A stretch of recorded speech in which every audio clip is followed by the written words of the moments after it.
Hello everyone, स्वागत है आपका हमारे एक नई वीडियो में। आज दोस्तों हम लोग दूसरे चैप्टर की बात करेंगे जो कि पिछली क्लास में हम लोगों ने पहले का बी पढ़ाया था। यहाँ पर क्या है, दूसरे का बी है। ठीक है ना, क्लास 6 की किताब है ये।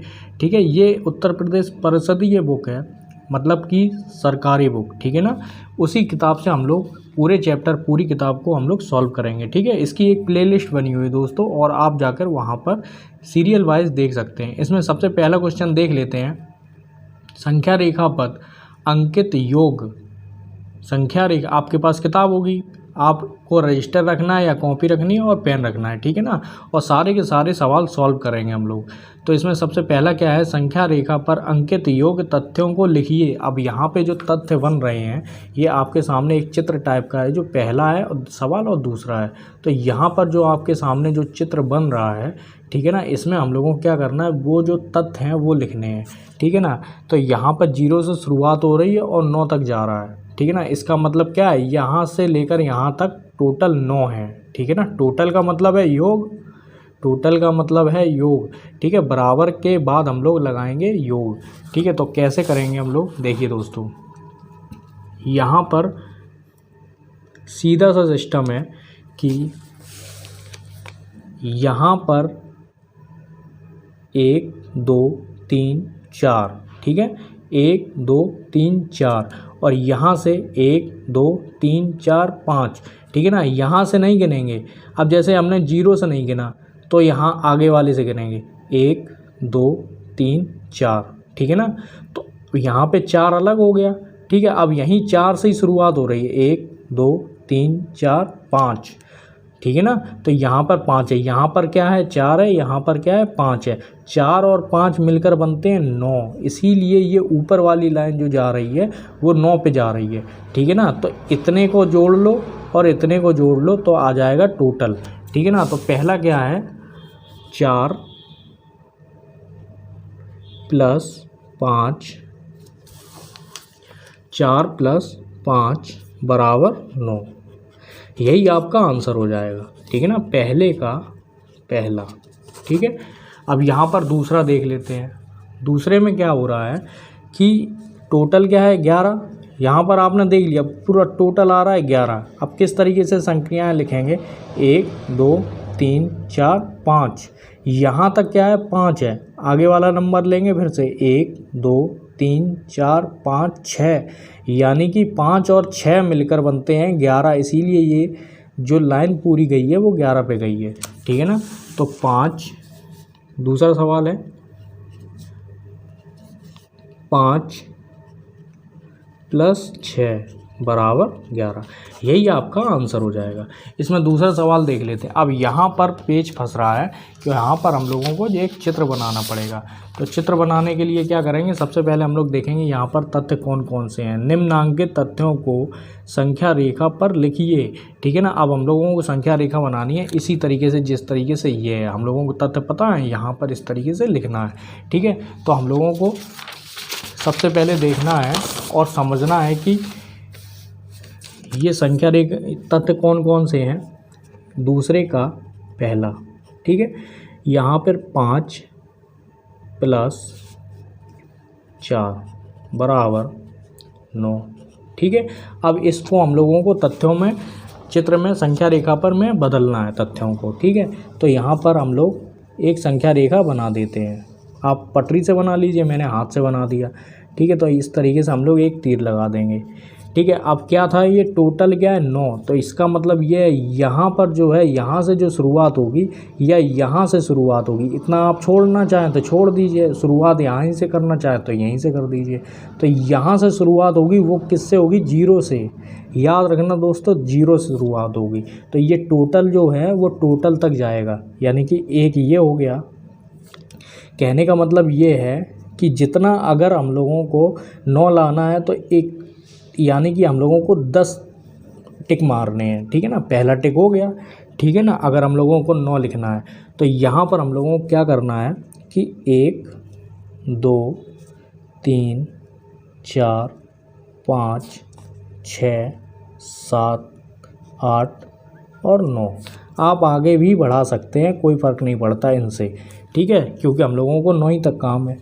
यहाँ पर क्या करना है कि सबसे पहले 5 है तो 1 यहाँ से नहीं गिनेंगे क्योंकि 0 से उसी संख्या से नहीं गिनेंगे, आगे बढ़ेंगे 1 2 3 4 5।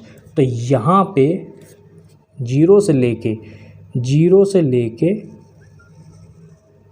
इस तरीके से हम लोग लाइन खींच लेंगे। तो यहाँ तक क्या होगा 1 2 3 4 5, यानी कि 1 2 3 4 5। आप आगे भी लिख सकते हैं 6 7 8 9 10 11। ठीक है, अब यहाँ पे 4 को हम लोगों को निरूपित करना है तो यहीं से शुरुआत होगी, लेकिन गिना यहाँ से जाएगा 1 2 3 4। ठीक है ना, तो यहाँ पे इस तरीके से जाएगा और इस तरीके से। ठीक है, और यहाँ पे ये जो संख्या लंबी वाली जाएगी सीधी सीधी यहाँ तक जाएगी। ठीक है, तो इस तरीके से आपका बन जाएगा ग्राफ। ठीक है ना, तो ये आपके तथ्य संख्या रेखा पर निरूपित हो चुके हैं। तो इसी तरीके से हम लोग क्या करेंगे, दूसरा देख लेते हैं। दूसरे का दूसरा बहुत सरल है। इसमें क्या करना है, पहले तथ्य देख लेते हैं 0 + 5 बराबर 5। तो इसको हम लोगों को देखना है, तो ये संख्या रेखा है,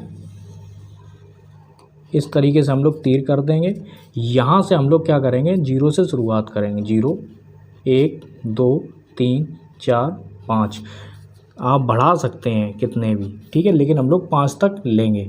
तो याद रखना दोस्तों, यहाँ पे टोटल क्या है 5, हम लोगों को काम है 1 2 3 4 5, यहाँ पे 5 तक ही काम है, तो हम लोग यहाँ पे लिख देते हैं 1 2 3 4।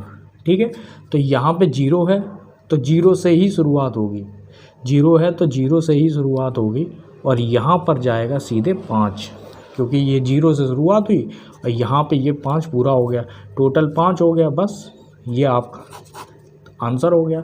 ठीक है ना, अब दूसरे का तीसरा देख लेते हैं जल्दी से। दूसरा, अब यहाँ पर हम लोगों को क्या दिया गया है, ये देखिए 2 + 3 + 4। तो ये दूसरा वाला आपका हो गया, आपके पास किताब होगी तो आप उसमें देख लीजिए। ठीक है, तीसरा वाला ये है 2 3 4। अब यहाँ पर 2 + 3 + 4 बराबर 9, यानी कि टोटल 9 है। कोई फ़र्क की बात नहीं है, जिस तरीके से 2 तरीके से हम लोगों ने जोड़ा था, अब हम लोग 3 बार करेंगे। ठीक है ना, तो संख्या रेखा हम लोग इस तरीके से कर लेते हैं। यहाँ पे 0 से शुरुआत होगी, 1 2 3 4 5 6 7 8 9, आप कितनी भी आगे बढ़ा दीजिए। ठीक है, तो यहाँ पे लिख लेते हैं 1 2 3 4 5 6 7 8 और 9। ठीक है, तो यहाँ से शुरू गिनेंगे, यहाँ से नहीं गिनेंगे, ठीक है ना, यहाँ से गिनेंगे 1 से। तो 2 है, 1 और 2, इस तरीके से हम लोग 2 पे आ गए। अब 3 गिनेंगे, 1 2 3, 3 पे आ गए। अब 4 गिननी है, 1 2 3 4, ये आपका पूरा हो गया। तो क्या हो गया, 2 3 और 4 कितने हो गए, 9 हो गए। तो इस तरीके से हम लोग पूरी एक लाइन और कर लेते हैं। बस इस तरीके से आप सभी में टिक लगा दीजिए, सभी में इस तरीके से तीर टाइप के। ठीक है ना, तो इस तरीके से यही आपका क्या हो गया, आंसर हो गया। ठीक है, अब हम लोग बात कर लेते हैं तीसरे सवाल की। तीसरा सवाल देखिए आपके सामने है, निम्नांकित कथनों में रिक्त स्थानों की पूर्ति कीजिए। ठीक है ना, जो संख्या नहीं है वो आपको लिख दो। ठीक है ना, 3 4 5, यहाँ पे 7 8 9 है, तो 3 4 5 हो गया, तो ये वाली संख्या इसमें आ जाएगी। ठीक है, तो इसी तरीके से इसमें क्या हो गया, 0 जुड़ जाएगा, तो इसमें क्या हो जाएगा, 2 8 8 9 आ जाएगा इसमें। तो इसी तरीके से जो संख्या नहीं है इसमें भी आप लिख सकते हैं इसी तरीके से। ठीक है ना, 4 5 6 7 8 9, 7 8 9 4 5 6, यानी कि 2 3 4 आएगी इसमें। अब ये वाला सवाल देख लेते हैं चौथे सवाल में क्या हो रहा है, पूर्ण संख्याओं के लिए घटाने की संक्रियाएँ क्रम विनिमय नहीं है। ठीक है ना, तो हम लोग एक तरीके से सिद्ध करेंगे, 3 विभिन्न युग्म लेकर इसकी जाँच कीजिए। तो देखिए दोस्तों, इसमें देखिए पूर्ण संख्याओं के लिए जो घटाने की जो संक्रियाएं हैं वो क्रम विनिमय नहीं होती हैं, यानी कि अगर हम लोग जोड़ते हैं तो क्रम विनिमय हो सकता है, जोड़ते हैं तो क्रम विनिमय की संक्रिया हो सकती है। गुणा करते हैं तब भी क्रम विनिमय चलता है, लेकिन अगर हम लोग सोचें कि क्रम विनिमय जो है घटाने में चलेगा, वो नहीं चलेगा। क्रम विनिमय का मतलब ये है कि उनके क्रम को बदलना, ठीक है ना, इधर से उधर करना। तो इसमें देख लेते हैं, इसमें सबसे पहला सिस्टम देख लेते हैं। देखिए 5 ले लिया, -4, कोई भी आप संख्या ले लेंगे, कोई फ़र्क नहीं पड़ेगा। 5 - 4 करेंगे तो कितना हो जाएगा, 1 करेंगे। अगर हम लोग क्रम विनिमय को सिद्ध करना चाहते हैं माइनस में, तो देखिए किस तरीके से होगा। यहाँ पे हम लोग क्रम बदल देंगे, तो यहाँ पे 4 होगा और माइनस के 5 होगा, ठीक है। तो यहाँ पर जब इसे हम लोग घटाएंगे तो यहाँ पर आएगा तो 1, लेकिन जो संख्या ज़्यादा उसका चिन्ह आ जाएगा, -1 आएगा, ठीक है ना। तो यहाँ पर हम लोगों को याद रखना है कि पूर्ण संख्या नहीं मिल रही है, और पूर्ण संख्या में -1 नहीं आता है, ठीक है ना, -1 नहीं आता है। देखिए सवाल में क्या कहा है, पूर्ण संख्याओं के लिए घटाने की संक्रियाएं क्रम विनिमय नहीं होती हैं, ठीक है ना। तो पूर्ण संख्या नहीं आएगी इसमें, तो क्रम विनिमय होगा ही नहीं। सीधी सी बात आप समझ लीजिए कि माइनस में क्रम विनिमय नहीं चलता है। तो दूसरा उदाहरण देख लेते हैं। 11 - 9, अगर घटाएंगे तो हम लोगों के पास 2 बचेगा, लेकिन अगर हम लोगों ने 9 - 11 किया तो -2 बचेगा। इसी तरीके से तीसरा और देख लेते हैं। 20 - 10 बराबर 10 हो गया, ठीक है ना। और 10 - 20 करेंगे तो कितना हो जाएगा, -10 हो जाएगा, ठीक है। तो इस तरीके से हम लोगों को क्या पता चल रहा है कि पूर्ण संख्याओं में क्रम विनिमय का सिस्टम नहीं चलता है, ठीक है ना। तो कहने की बात ये है कि जो छोटी संख्या से लेकर बड़ी संख्याएं घटाई जाती हैं, छोटी संख्या से लेकर या बड़ी संख्याएं घटाई जाती हैं, ठीक है, बड़ी संख्याएं घटाई जाती हैं, तो वो क्या है, पूर्ण संख्या नहीं होती हैं, पूर्ण संख्या नहीं होती, क्योंकि वो माइनस में आएंगी, ठीक है। और जो भी पूर्ण संख्या होंगी उनके लिए घटाने का जो क्रम विनिमय का नियम है वो नहीं चलता है। मतलब घटाने का जो सिस्टम है क्रम विनिमय में नहीं चलेगा। तो आप एक लाइन में लिख सकते हैं कि हम जानते हैं कि छोटी संख्या से बड़ी संख्या घटाई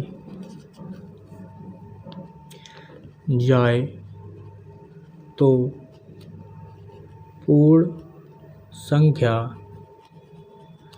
नहीं मिलती है।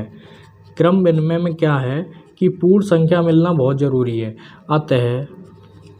अतः पूर्ण संख्याओं के लिए घटाने की संक्रिया क्रम विनिमय नहीं है, ठीक है ना। तो इस तरीके से हम लोग, मेरा राइटिंग बहुत ख़राब है दोस्तों, ठीक है ना, लेकिन आपको राइटिंग से क्या करना, आपका राइटिंग अच्छा होना चाहिए। आपको पेपर में भी लिखना है, 1-2 नंबर का थोड़ा फ़र्क पड़ जाता है, ठीक है ना। और यहाँ पर क्या है कि जैसे मान लीजिए, एक बात और समझ लेते हैं, जैसे मान लीजिए 5 यहाँ पे प्लस होता तो क्या होगा, 5 + 4 = 9। अगर हम लोग इसका चेंज कर देंगे, 4 + 5 कर देंगे तब भी 9 आएगा, ठीक है ना। तो ये जो 9 आ रहा है ना, ये पूर्ण संख्या है, ठीक है ना। प्लस का आया तो पूर्ण संख्या है। तो पूर्ण संख्या के लिए क्या था, पूर्ण संख्याओं के लिए 0 शुरुआत होती है, 1 2 3। तो इस तरीके से संख्याएं आगे बढ़ती जाती हैं। तो ये क्रम विनिमय का नियम माइनस में नहीं चलता है। पूरा वीडियो देखने के लिए आपका बहुत बहुत धन्यवाद।